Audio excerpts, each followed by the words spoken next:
What is inflation? Today, your $100 can buy 5 cups of milk tea worth $20 each. But you wake up tomorrow and the price jumps to $25. Now, your $100 can only get you 4 cups. Your money has shrunk. This is inflation. What is deflation? What about the opposite?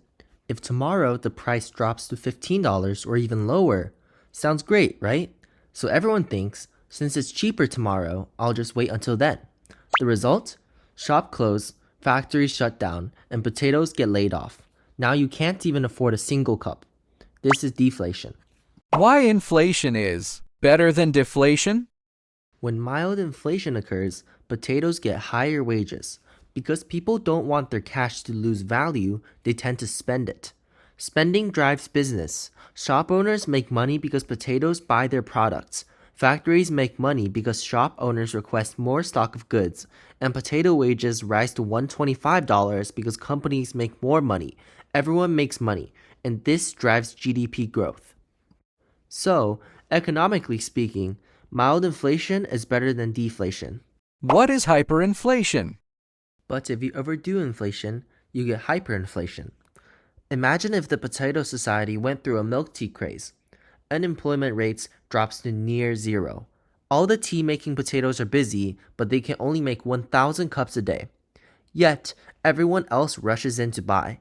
There isn't enough tea, so prices start climbing. If they skyrocket by 50% in a month, that's hyperinflation. Like the US in 2021, printing $5 trillion during the pandemic, too much money chasing too few goods makes prices soar. If your savings are not increasing at the same rate as prices are increasing, your savings will be worth a lot less than they were worth yesterday. However, rich potatoes can invest their savings and make money at a much faster rate than poor potatoes can, so they will be less impacted by hyperinflation. This widens the wealth gap and can even lead to social chaos. Who stops hyperinflation? The Federal. They hit the brakes by raising interest rates.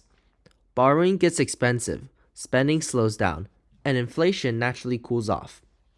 The US kicked off rate hikes in March 2022, lifting the federal funds rate from the 0 to 0.25% range. By December 2022, the target reached 4.25 to 4.5%.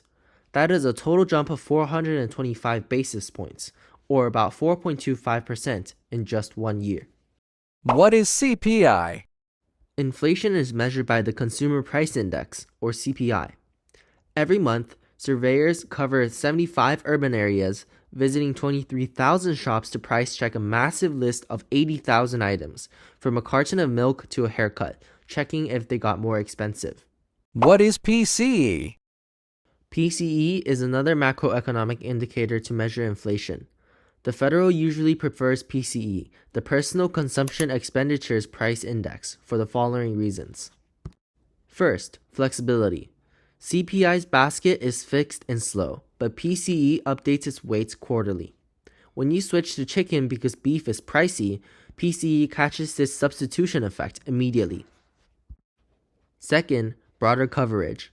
CPI only tracks what you pay out of pocket, but PCE includes what employers pay for you, like insurance. It tracks the whole economy, not just your wallet. That's why the Federal believes PCE paints the truer, bigger picture of the economy. What is core PCE? The Federal focuses on core PCE. It excludes food and energy as they are easily swayed by external global factors. Their target is 2%. Anything above or below 2% is not an ideal value. 2% is a sweet spot for a healthy, stable economy. Just a quick recap, inflation devalues money, but deflation stops the economy. The Federal uses interest rates to control inflation. They aim to keep core PCE at the golden 2% line.